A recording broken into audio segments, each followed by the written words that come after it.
Media and print media అలాగే ఈ సమావేశంలో నాతో పాటు పాల్గొంటున్న గౌరవనీయులు మాజీ పార్లమెంట్ సభ్యులు రాష్ట్ర కార్యదర్శి మాలత్ కవిత గారు, కొద్ది సేపట్లోనే రాబోతున్న గౌరవ తులా ఉమా గారు, అలాగే మీ అందరికి మరొకసారి పేరు పేరున నమస్కారం. ఈరోజు ఎంగిలిపూల బతుకమ్మ రాష్ట్ర వ్యాప్తంగా మహిళా సోదరిమణులందరికీ హృదయపూర్వకంగా శుభాకాంక్షలు తెలియజేస్తూ ఉన్నాం. ఈరోజు మా వర్కింగ్ ప్రెసిడెంట్ కేటీఆర్ గారిని ఉద్దేశించి కొండా సురేఖ గారు, రాష్ట్ర మంత్రి గారు ఒక అభ్యంతరకరమైన వ్యాఖ్యలు చేశారు. దాన్ని మేమందరం కూడా తీవ్రంగా ఖండిస్తూ ఉన్నాం. వాళ్ళ పనితీరు అంటే పని లేకపోతే వెనకటికి మన సామెత చెప్తారు, పని లేని ఆయన ఏదో పిల్లి తలకాయ కొరిగినట్టు. మేముంటే కేసీఆర్ గారు ఈరోజు అధికారంలో ఉంటే బీఆర్ఎస్ 10 ఏళ్ళ అధికారంలో ఉన్నప్పుడు మహిళలందరికీ బతుకమ్మ చీరల్ని పంచేవాళ్ళం. ఎంగిలి పూల బతుకమ్మ రాష్ట్రంలో మహిళలందరూ దసరా పండుగను రాష్ట్ర పండుగ చేసిన తర్వాత మహిళలందరికీ దసరా కానుకగా బతుకమ్మ కానుకగా చీరలు ఇచ్చినాం. ఆ సంస్కారం లేదు, ఆ ప్రభుత్వానికి లేదు, ఆ ముఖ్యమంత్రికి లేదు, ఆ మహిళా మంత్రులకు లేదు. కానీ ఈ రాష్ట్రంలో మహిళల్ని ఉన్న 2 మహిళలు కూడా రాష్ట్రంలో ఉండే మహిళల సంస్కారం అంటే వాళ్ళిద్దరే సంస్కారవంతులు, అందరూ వాళ్ళనే గౌరవించాలి. వాళ్ళకి ఎవరేం చేసినా చీమ చిటుక్కుమన్నా వాళ్ళని ఎవరు ముట్టుకోవద్దు, అందరూ వాళ్ళ వైపే ఉండాలి. కానీ మిగతా మహిళలు మహిళలు కాదు, మనుషులే కాదు, వాళ్ళ కుటుంబాలు లేనట్టు మాట్లాడుతున్నారు. ఇది నిజంగా శోచనీయం. దీన్ని తీవ్రంగా ఖండిస్తూ ఉన్నాం. ప్రభుత్వం వచ్చిన ఇన్ని రోజుల్లో మహిళల మీద దాడులు జరిగినా, హత్యలు జరిగినా, ఆత్మహత్యలు జరిగినా, రేపులు జరిగినా ఏ రోజు మాట్లాడలేదు. వాళ్లే పైపెచ్చు మహిళా నాయకురాలై ఉండి రాష్ట్రంలో అనేక మంది మహిళల గురించి మరి చాలా పలచన చేసి మాట్లాడారు. ఉదాహరణకు కవిత గారి గురించి, ఆమె జైల్లో ఉండి బాధపడుతుంటే ఆమెదో రుద్రాక్ష మాల వేసుకుంది, తాళి అడుగుతుందట. ఆమె తాళి వేసుకుంది నేను ఎప్పుడు చూడలేదు. మరి కవిత గారి ఇంట్లో సురేఖ రోజు ఉండదు కదా. ఈరోజు మొన్న కొండా సురేఖ గారి పైన ఏదో ట్రోల్ చేసిండ్రు. ఆ డీపీలో హరీష్ రావు గారి ఫోటో ఉంది అని చెప్పి తెలిస్తే దాన్ని బీఆర్ఎస్ పార్టీ ఎవరు చేసినా, బీఆర్ఎస్ అయినా వ్యక్తిగతంగా అయినా వ్యక్తులైనా దాన్ని శిక్షించాలి. దాన్ని తీవ్రంగా ఖండిస్తున్నాం. ఇది కరెక్ట్ కాదు అని చెప్పి మేము అందరం కూడా ముక్త కంఠంతో దాన్ని ఖండించాం.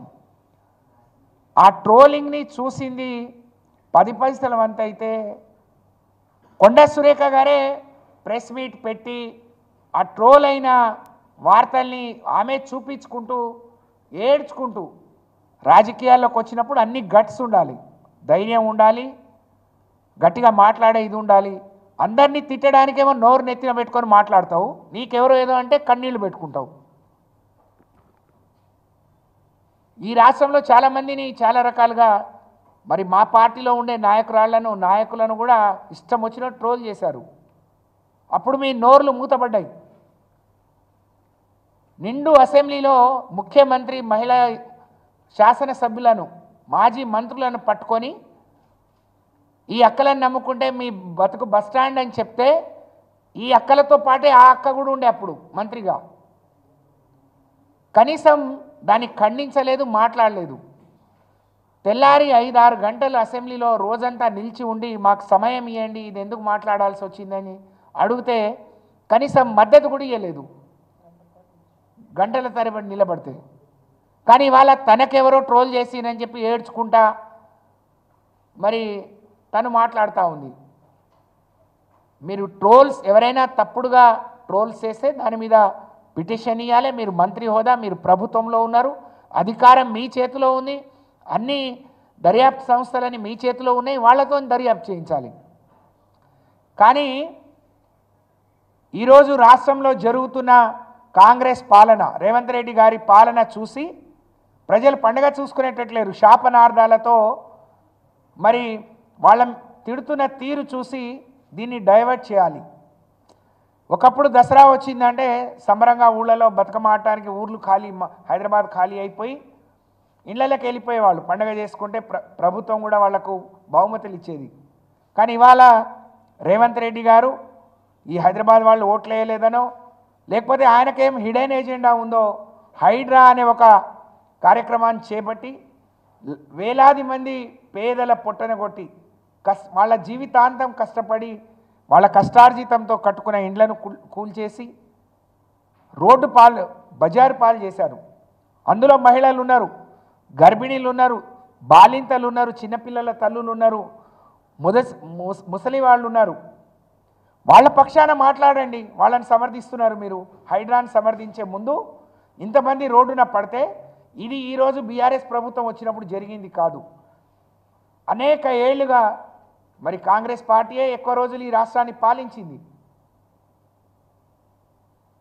ఇప్పుడేదో మేల్కొని ఇప్పుడే పుట్టినట్టు, ఇప్పుడే వాళ్ళకి అన్నీ తెలిసినట్టు, ఇప్పుడే స్పృహ వచ్చినట్టు మరి ఊరి మీద పడి అచ్చొచ్చిన అంబోతులాగా పడి ఇష్టం వచ్చినట్టు మీరు చేస్తూ ఉంటే దాని గురించి మాట్లాడకుండా తన్నెవరో మనసు నొప్పించిందని దానికి మేము కూడా చింతించాం, దాన్ని మేము కూడా ఖండించాం.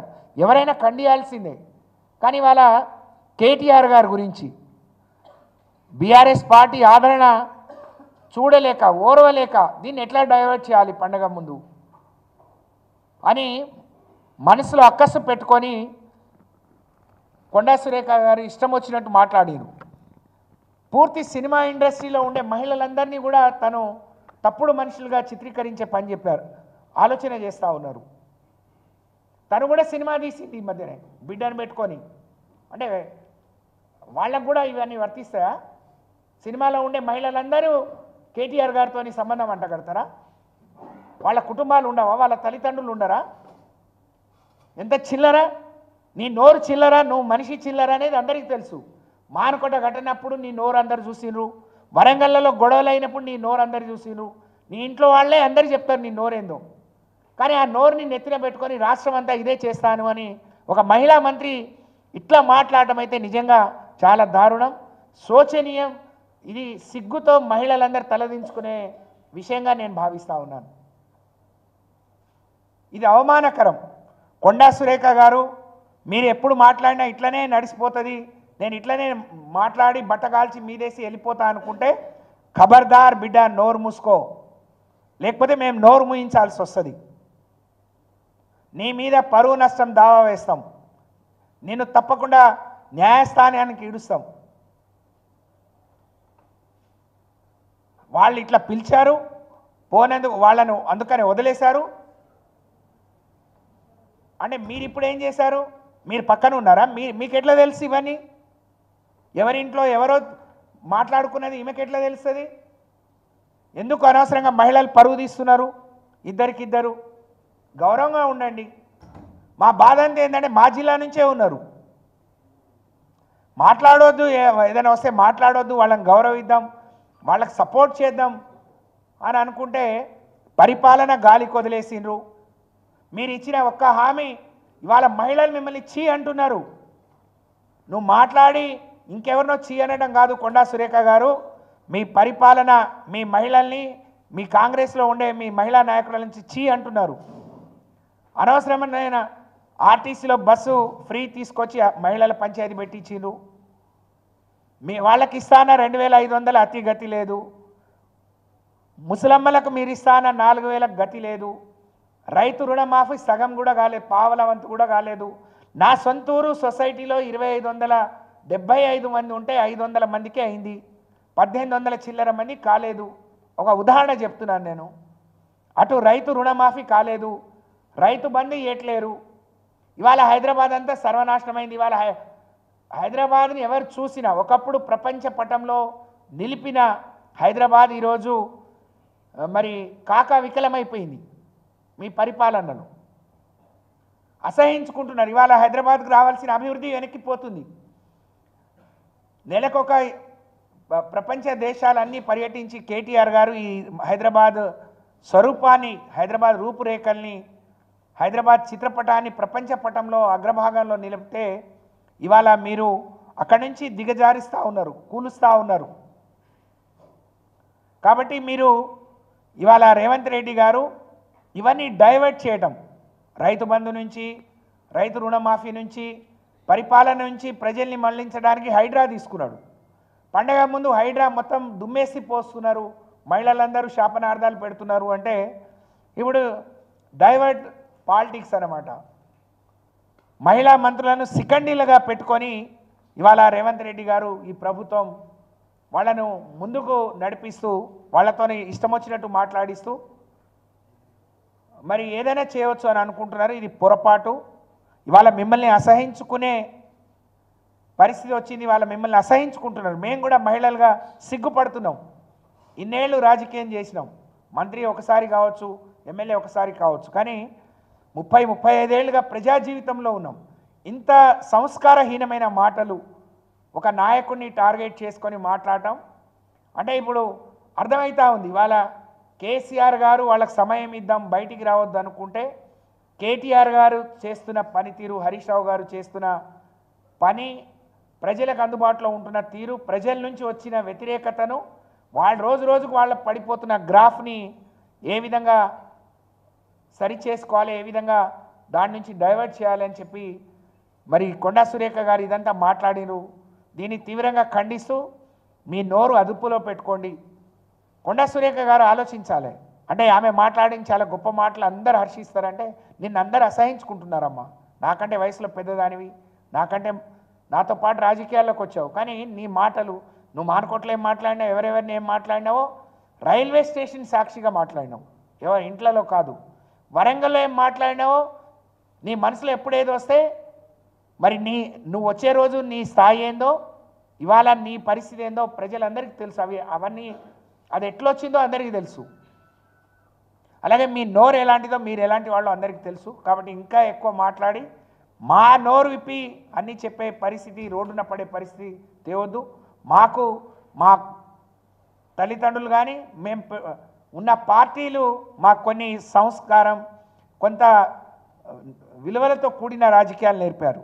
దానికి ఆ హద్దులు లోబడే మాట్లాడుతున్నాం. కాబట్టి మేము ఇంకా ఏం చెప్పదలుచుకోలేదు. దయచేసి మరి ఈ సమాజంలో ఉండే మహిళలు, సినిమా ఫీల్డ్లో ఉండే మహిళలు కానీ సినిమా ఫీల్డ్లో ఉండే ప్రతి ఒక్కరూ ఆలోచించాలి. ఇవాళ సినిమా ఫీల్డ్లో ఉండే మహిళల గురించి ఇంత తక్కువ చేసి, ఇంత చిన్న చూపు చేసి, అవహేళన చేసి మాట్లాడితే ఇది అందరికి వర్తిస్తుంది. అందరి పిల్లలు సినిమాలో ఉంటారు. ఆమె కూడా సినిమా తీసింది, ఆమె కూడా సినిమాలతో సంబంధాలు ఉన్నాయి. కాబట్టి మేధావులు, విద్యావంతులు, మరి బుద్ధిజీవులందరూ ఈ కొండా సురేఖ వ్యాఖ్యలు కానీ సీతక్క వ్యాఖ్యలు వీళ్ళే ఎక్కువ మాట్లాడతారు. ఎందుకంటే ఒక ఎస్టీ మహిళ, బీసీ మహిళ ఎవరు మాట్లాడరు, మహిళలు కాబట్టి ఇంకేదైనా అంటే మేము ఇంకా ఆయనత రెచ్చిపోవచ్చు, ఇంకేదైనా మాట్లాడవచ్చు అనుకొని ఎస్కేప్ అవుదాం అనుకొని మీరు ఆలోచిస్తున్నారు. ఇది మంచిది కాదు. మీతో ఎక్కువ మాట్లాడిస్తే మిమ్మల్ని నాయకులు రాళ్ళుగా పెంచుతున్నారు అనుకుంటున్నారేమో. మీ విలువలు ఇంకా తగ్గిస్తున్నారే విషయాన్ని మీరు గ్రహించుకొని మీ నోరు అదుపులో పెట్టుకొని మాట్లాడితే మంచిదని నేను ఈ సందర్భంగా తెలియజేస్తా ఉన్నాను. సీతక్క మాట్లాడుతూ ఎంగిలిపూల రోజే కేటీఆర్ మాటలు వినాల్సి వచ్చింది అది. ఎంగిలిపూల రోజు మేమేం చేసాం, చీరలు ఇచ్చి గొప్పగా పండుగ చేయించుకున్నాం. నువ్వేం చేస్తున్నావు, బజార్ మాటలు మాట్లాడుకుంటూ రోడ్లో తిరుగుతున్నారు మీరు. కాబట్టి ఖబర్దార్ సురేఖ గారు, మీ వెనక్కి ఇంకెవరైనా ఉండి మాట్లాడిస్తే వాళ్ళకు కూడా నేను హెచ్చరిస్తూ ఉన్నాను. మీ నోరు అదుపులో పెట్టుకోకుండా ఏదైనా మాట్లాడతా అంటే ఇకపైన సాగదు. నిన్నెవరో ట్రోల్ చేస్తే ఈ పార్టీ మీద, ఆఫీస్ మీద దాడి అయింది, కేటీఆర్ గారి మీద దాడి చేయించుడైంది. కాబట్టి తప్పకుండా మిమ్మల్ని ఇట్లా వదిలిపెట్టాం. అన్నిటికీ మాకు మీ నుంచి జవాబు రప్పిస్తాం. మీరు తల వంచుకొని జవాబు చెప్పే రోజు, సమాధానం చెప్పే రోజు త్వరలోనే వస్తుంది. మిమ్మల్ని కోర్టుకి ఇడుస్తాం, మీ మీద పరువు నష్టం దావా వేస్తాం, మిమ్మల్ని తప్పకుండా బజార్లో నిలబెడతాం. ఆ పని మీరు చేసుకోవద్దు అని చెప్పి హెచ్చరిస్తూ, మా మీడియా సోదరులు కూడా ఇటువంటి వాళ్లను ఏదైనా ట్రోల్ చేసే ముందో లేకుంటే పెట్టే ముందు సోషల్ మీడియా కూడా ఆలోచించాలి. ఇటువంటి చౌకబారు నాయకుల మాటలు తీసుకొని దాన్ని ఇంకా పెంచుకుంటూ ఇంకా పోవడం సరైనది కాదు అని చెప్పి విజ్ఞప్తి చేస్తూ గౌరవ మాజీ పార్లమెంట్ సభ్యులు కవిత గారిని మాట్లాడాల్సిందిగా కోరుతా ఉన్నాను. మీడియా మిత్రులకు మరియు సత్యవతి రాథోడ్ గారికి, ఉమ్మక్క గారికి అందరికీ నమస్కారం తెలియపరుస్తాను. మీ అందరూ తెలిసి ఇవాళ సోషల్ మీడియాలో ఏదైతే సురేఖ గారి మాటలు అవన్నీ చూసినాక విన్నాక ఒక మహిళగా నాకు చాలా సిగ్గు అనిపించింది. ఎందుకంటే సురేఖ గారు చాలా సీనియర్ నాయకులు, చాలామంది మహిళలందరూ కూడా ఒక ఆదర్శంగా ఉండాల్సిన వ్యక్తి. కానీ కేటీఆర్ గారికి స్వతహా కూడా మహిళలంటే మంచి గౌరవం ఉన్న వ్యక్తి. అటువంటి వ్యక్తిని పట్టుకొని ఇష్టానుసారంగా అంటే కాంగ్రెస్ పార్టీ వాళ్ళకి కావచ్చు, వాళ్ళ రాష్ట్ర నాయకులు కావచ్చు, ఒక అలవాటు అయిపోయింది. ఏంటంటే మాటి కేటీఆర్ గారి పేరు రాగానే సినిమా ఇండస్ట్రీ ఉన్న మహిళలందరినీ బజార్కి ఇచ్చి, వాళ్ళ కుటుంబాలను బజార్కి ఇచ్చి, వాళ్ళ కుటుంబాలు చిచ్చు పెట్టే విధంగా పూర్తిస్థాయి మాట్లాడుతున్నారు. చాలా సిగ్గుచేటు. మాటికి నాగ చైతన్యనో, సమంతానో, లేకపోతే నాగార్జుననో వాళ్ళ కుటుంబాలను ఎన్నిసార్లు రోడ్ల పాలు తీసుకొస్తూ ఉంటారు. ఎంత సిగ్గుచేటు చెప్పండి మీరు మాట్లాడుతున్న మాటలు. నీ మాటలు సురేఖమ్మ, నువ్వు చాలా సీనియర్ నాయకులు, నువ్వు మంత్రి అనే ఒక అహంకారంతో ఒక మహిళవి ఉండి సినిమా ఇండస్ట్రీలో ఉన్న మహిళలందరి పట్ల చాలా చీప్గా చేస్తుంటే సినిమాలో పోయే ప్రతి మహిళలు కూడా ఒక వేరే వ్యవహారంతో ఉంటునే విధంగా చాలా చండాలంగా మాట్లాడుతూ చాలా సిగ్గుచేటు. ఏదైతే సురేఖ గారు కేటీఆర్ గురించి అడ్డగోలు అంటే మీరు కేటీఆర్ గారు ఫినాయిల్తో కడగాలి, యాసిడ్ పోసి కడగాలి, మీ నోర్లు యాసిడ్ పోసి కడగాలి ఖచ్చితంగా. అనవసరంగా మీరు అందరి కుటుంబాలను రోడ్డు ఇడుస్తూ ఉన్నారు. సురేఖమ్మ, మీరు కేటీఆర్ గురించి విమర్శించే ముందు, ఎందుకంటే నిన్న కేటీఆర్ గారు ప్రతి గల్లీ కాలి ఇంటింటికి వెళ్ళి అయితే హైదరాబాద్ ద్వారా మూసి రివర్లో ఇబ్బంది పడుతున్న అక్కడ కూల్స్తున్న ఇళ్ళ గురించి వాళ్ళని అందరినీ పరామర్శిస్తూ ఉంటే వాళ్ళకి అర్థమైపోయింది కాంగ్రెస్ యొక్క గ్రాఫ్ పూర్తిగా హైదరాబాద్ అయితే మొత్తానికి మట్టి కాలిపోయిందని చెప్పి వాళ్ళు తెలిసిపోయింది. తెలిసినాక ఏంది, ఏ విధంగా ఈ విషయాన్ని డైవర్ట్ చేయాలని చెప్పి సురేఖ గారిని, సీతక్క గారిని వారి ముందు తీసుకొచ్చి సీన్లో తీసుకొచ్చి దీన్ని పూర్తిగా పండగ ముందు డైవర్ట్ చేయడానికి, అంటే కనీసం బతుకమ్మ చీరలు కూడా ఇవ్వలేని దీనస్థితి కాంగ్రెస్ పార్టీది. ఇవంతా డైవర్ట్ చేయడానికి ఇవాళ ఏదైతే సురేఖ గారు మాట్లాడుతున్నారో, ఖబర్దార్ సురేఖ గారు, ఊరుకునేది లేదు, మేము ఊరుకుచ్చి కొట్టాల్సి వస్తుంది. మీరు ఏదైతే కేటీఆర్ గురించి విమర్శించే ముందు ఇంకొకసారి మాట్లాడితే అసలు ఊరుకునేది లేదు. ఏది పడితే అది మాట్లాడితే కరెక్ట్ కాదు. మీ మీద పరువు నష్టం దావా వేసే ఖచ్చితంగా తీరుతాం. ఎందుకంటే మీరు విమర్శించే ముందు ఏదైతే ఇప్పుడు హైదరాబాద్లో చాలామంది, మొన్న ఒక కుటుంబం ఒక ఆమె సూసైడ్ చేసుకుంది, నిండు గర్భిణీలు, చాలామంది మహిళలు రోడ్డున పడి, చిన్నపిల్లలైతే రాళ్ళు కూడా పేర్కొంటూ ఇల్లు ఎట్లా కడతామా అని బాధపడుతూ అటువంటి కుటుంబాలు పడ్డ మహిళల కుటుంబాలకి అటువంటి ఓదార్చండి. మీ రేవంత్ రెడ్డి గారితో మాట్లాడి హైడ్రాని ఆపి మహిళా కుటుంబాలను నిలబెట్టే పని చేయండి తప్ప అనవసరంగా రాద్ధాంతం చేసి అనవసరమైన మాటలు మాట్లాడితే మీ నాలుక చీరుస్తామని చెప్పి మిమ్మల్ని అందరినీ తెలియపరుస్తా ఉన్నాం. అంతేకాదు, ఇవాళ ఎలక్షన్ల ముందు మహిళల్ని ఎక్కువ ముందు పెట్టి 2500 ఇస్తామంటారు, పెన్షన్లు పెంచుతామంటారు, రుణమాఫీ అంటారు. రుణమాఫీ పూర్తి చేయకుండానే సీన్లో హైడ్రాని పట్టుకొస్తారు.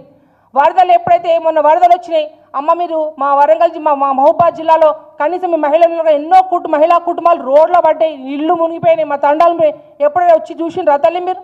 కానీ అనవసరంగా ఇవాళ మిమ్మల్ని ఎవరో మిమ్మల్ని విమర్శించి సోషల్ మీడియాలో తప్పు పెట్టిన వాళ్ళగా మీరు కఠిన చర్యలు తీసుకోండి, ఎటువంటి ఇబ్బంది లేదు, దానికి ఎవరు అడ్డు కాదు. మహిళల గురించి ఎవరు కూడా విమర్శించరాదు, ఎవరిని ఫేస్బుక్లో అడ్డుగులు పెట్టాల్సిన అవసరం లేదు. కానీ మీరు ఒకదాన్ని సీన్ తీసుకొచ్చి కాగితం ముందు పెట్టుకొని ఏదో యాక్టింగ్ చేసుకుంటా అనవసరంగా కేటీఆర్ యొక్క పరువు యొక్క పోయే విధంగా మీరు మాట్లాడితే ఊరుకునేది లేదు. మీరు బాజాబ్తో క్షమాపణ కోరాలని కోరుతా ఉన్నాం. మేము ఇంకోసారి మాట్లాడితే మీ నాలుక చీస్తామని చెప్పేసి కొండ సురేఖని తెలియవస్తా ఉన్నాం.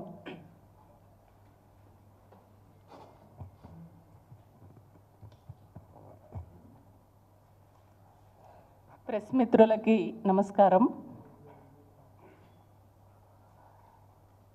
సత్యవతి రాథోడ్ గారు, అదేవిధంగా కవిత గారు చాలా విషయాలు చెప్పారు. కొండా సురేఖ గారికి అంటే ఆమె కడికి వచ్చేసరికి నేను ఆడే మనిషిని, నాకు ఇట్లా జరిగిందని ఇప్పుడు గుర్తొచ్చినట్టుంది. ఆమె ఏడుస్తుంటే అసలు ఈమె 2 సార్లు, ఇది రెండోసారి ఆమె మంత్రిగా చేయడం, గతంలో ఎమ్మెల్యేగా ఉండి ఇన్ని ఏళ్ళ రాజకీయ జీవితంలో ఎవరో నూలు దండ వేస్తే ఎవరో కామెంట్ పెట్టిరని స్క్రోల్ చేసిరని ఈ మేడవడం ఏందో నాకు అర్థం కాలే. నువ్వు ఆడమనిషిగా, ఒక రాజకీయ నాయకురాలిగా, ఒక ప్రజలకు సేవ చేసే మనిషిగా, ఒక ఉన్నతమైనటువంటి స్థానములు ఉన్నటువంటి మనిషిగా వాళ్ళు ఎవరు అయితే స్క్రోల్ చేసిరో ఆ స్క్రోల్ చేసిన వాళ్ళను నీ ప్రభుత్వమే కదా ఎందుకు చేసిరని అడగాలి. కానీ ఏం చేసిండ్రు? ఈ స్క్రోలు చేయడానికి నా మీద కామెంట్ పెట్టడానికి కారకులు బీఆర్ఎస్ పార్టీ, అది కేటీఆర్ గారు అని నువ్వు ఆఫీస్ మీదకి దాడి చేయడానికి పంపిస్తావా నీ మనుషుల్ని? కేటీఆర్ గారు హైడ్రా వల్ల చాలా కుటుంబాలు చితికిపోయినాయి, వాళ్ళ ఇండ్లు గూలగొట్టిరు, వాళ్ళ కుటుంబాలన్నీ రోడ్ల మీదకి వచ్చినాయి. వాళ్ళ బాధలు, వాళ్ళ కష్టాలు, వాళ్ళ ఆవేదన తెలుసుకొని వాళ్ళను ఓదార్దామని చెప్పి పోతే అక్కడ పోయి కారు మీద మీ కార్యకర్తలు, మీ గుండాలు పోయి అడ్డుకుంటారు. ఇదా మీరు చేసేటువంటి పద్ధతి? మీరు ఏం చేయాలి? ప్రభుత్వంలో ఉన్నప్పుడు, ఒక అధికారంలో ఉన్నటువంటి, ఒక ఉన్నతమైనటువంటి స్థానంలో ఉన్నటువంటి, ఒక మంత్రి హోదాలో ఉన్నటువంటి ఒక సీనియర్ మహిళగా నువ్వేం చేయాలి? ఇవాళ ఒక చిన్నారి పిల్లలు, గర్భిణీ స్త్రీలు, మా అక్క చెల్లెళ్ళు, పెద్ద మనుషులు వాళ్ళు ఏడుస్తూ ఉంటే, వాళ్ళు ఆవేదన చెందుతూ ఉంటే, వాళ్ళ కుటుంబాలన్నీ చితికిపోయి బాధపడి ఇండ్లు పోగొట్టుకొని రోడ్ల మీదకి వచ్చి ఏడుస్తుంటే వాళ్ళు గుర్తొస్తలేరు నీకు. ఎవడో స్క్రోల్ చేసిండు, ఆ స్క్రోల్కు కారణం బీఆర్ఎస్ పార్టీ అని నీకు, అంటే నీ గురించి నువ్వే ఏడవడము, నీ గురించి నువ్వే ఇది చేసుకుంటావే తప్ప, నీ వరకే ఆలోచిస్తావే తప్ప, ఇవాళ ఒక రాష్ట్రాన్ని తెలంగాణ రాష్ట్రంలో ఉన్నటువంటి ఒక ప్రభుత్వంలో ఉన్నత స్థానంలో ఉండి ఈ రాష్ట్రంలో ప్రజల గురించి ఆలోచించవలసినటువంటి స్థానంలో ఉన్నటువంటి నువ్వు నీ గురించి తప్ప మరి ప్రజల బాధలు, కష్టాలు, కన్నీళ్ళు నీకు అవసరం లేదా? అవన్నీ మర్చిపోయినరు. వీళ్ళ బాధ ఏంటంటే ఆ ప్రజల బాధలు అవసరం లేదు. ఈ అధికారంలో ఉన్నటువంటి నాయకులకి తెలంగాణ పట్ల ప్రేమ ఉండదు. ఎందుకు ఉండదు? కొండా సురేఖ ఏనాడన్న తెలంగాణ గురించి మాట్లాడిందా? తెలంగాణ ఉద్యమంలో పాల్గొన్నదా? ఇవాళ ఈ రాష్ట్రానికి ముఖ్యమంత్రిగా ఉన్నటువంటి రేవంత్ రెడ్డి ఏనాడన్నా తెలంగాణ గురించి మాట్లాడిండా? తెలంగాణ ప్రజల కష్టాలు, సుఖాలు, బాధలు ఏనాడన్నా చూసిండా? వాళ్ళకు తెలంగాణ ప్రజల గోస అక్కర్లేదు, వాళ్ళ ఆవేదన అక్కర్లేదు, వాళ్ళ బాధలు అక్కర్లేదు. ఇవాళ తెలంగాణలో, ఇవాళ హైదరాబాదు నడిబొడ్డులో ఉన్నటువంటి మూసీలో పోతున్నటువంటి ఇండ్లు ఏవైతే కూలగొట్టిరో ఆ ప్రజలు వేలాది కుటుంబాలు రోడ్ల మీదకి వచ్చి బాధపడుతుంటే ఆ కుటుంబాలను పరామర్శించవలసింది పోయి, ఓదార్చవలసింది పోయి, అదే మేము ఉన్నామనేటువంటి ఒక భరోసాని ఇవ్వవలసింది పోయి, అవన్నీ పక్కకు పెట్టి చిన్న విషయాల్ని పట్టుకొని ఒక రాద్దంతం చేసి ఇవాళ కేటీఆర్ పైన నేను అడుగుతున్నాను కొండా సురేఖ గారిని, కొండా సురేఖ గారు మీరేనా ఆడోళ్ళు? వేరే ఆడవాళ్ళ పేర్లు నువ్వు ఎట్లా తీసుకుంటావు? నీకేం రైట్ ఉంది? నువ్వు అసలు ఆడదానివేనా? వాళ్ళ కుటుంబాలు లేవా? వాళ్ళు బాధపడరా? వాళ్ళ ఆవేదన చెందరా? ఒక రకులని, సమంతని ఎట్లా తీసుకుంటావు నువ్వు పేరు? నాగార్జున, కేటీఆర్ మధ్యలో నువ్వేమన్నా బ్రోకర్ పని చేసినావా? నీకేమన్నా నువ్వు బ్రోకర్ పని చేసి నీకు చెప్పిండ్రా వీళ్ళు? రమ్మనంటే పోలేదని అంత స్పష్టంగా ఎట్లా చెప్పగలుగుతున్నావు? అంటే కావాలని తప్పుడు ఆరోపణలు. అంటే రోజు రోజుకు ఈ కాంగ్రెస్ ప్రభుత్వము 6 గ్యారెంటీలు ఏవైతే ఇస్తానని ఇచ్చినటువంటి హామీలు అమలు చేయకుండా హైదరాబాదులో మూసి అనేటువంటి ఇది ఒకటి పెట్టుకొని దాంట్లో కూడా స్పష్టత లేకుండా ఇవాళ మూసి ప్రాజెక్టు చేయడం వల్ల 10,000 కోట్లు ఏది మేఘా కృష్ణారెడ్డి తోటి ఒప్పందాలు చేసుకొని అవి ఆ డబ్బులు వస్తాయి అనేటువంటి ఆశలో దానిపైన పడ్డరే తప్ప ఇవాళ 6 గ్యారెంటీలు అమలు చేయాలనే సోయి లేదు. అవి తప్పించుకోవడం కోసం బీఆర్ఎస్, ఎందుకంటే బీఆర్ఎస్ పార్టీ ఎప్పటికప్పుడు ప్రజలలో ఉంటుంది, ప్రజల సమస్యలు తెలుసుకుంటుంది, ప్రజల పక్షాన నిలబడుతుంది, ప్రజల కోసమే పెట్టినటువంటి పార్టీ కాబట్టి ఆ పార్టీ నాయకులు రేపు ప్రజలలో ఇట్లనే పోతే మా కాంగ్రెస్ పార్టీ, మా కాంగ్రెస్ ప్రభుత్వానికి ఉనికే లేకుండా పోతుందని ఒక భయంతో ఈ రకమైనటువంటి ఆరోపణలు చేస్తున్నారు తప్ప ఇంకొకటి కాదు. కాబట్టి ఖబర్దార్ కొండా సురేఖ గారు, మీరేందో, మీ చరిత్ర ఏందో, మీ కుటుంబం ఏందో ఈ తెలంగాణలో ఉన్నటువంటి ప్రజలందరికీ తెలుసు. నీ కన్నీళ్ళు, నువ్వు ఏడుపుడు నీ మాటలు ఇవన్నీ కూడా తెలంగాణ ప్రజలకు కొత్త కాదు. ఇవి ఏడుపులు కానీ ఈ పనికి పనిల మాటలు ఇతర ఆడవాళ్ళని కించపరిచేటువంటి పద్ధతి మానుకో, మంచి పద్ధతి కాదని చెప్పేసి ఈ సందర్భంగా హెచ్చరిస్తున్నాను.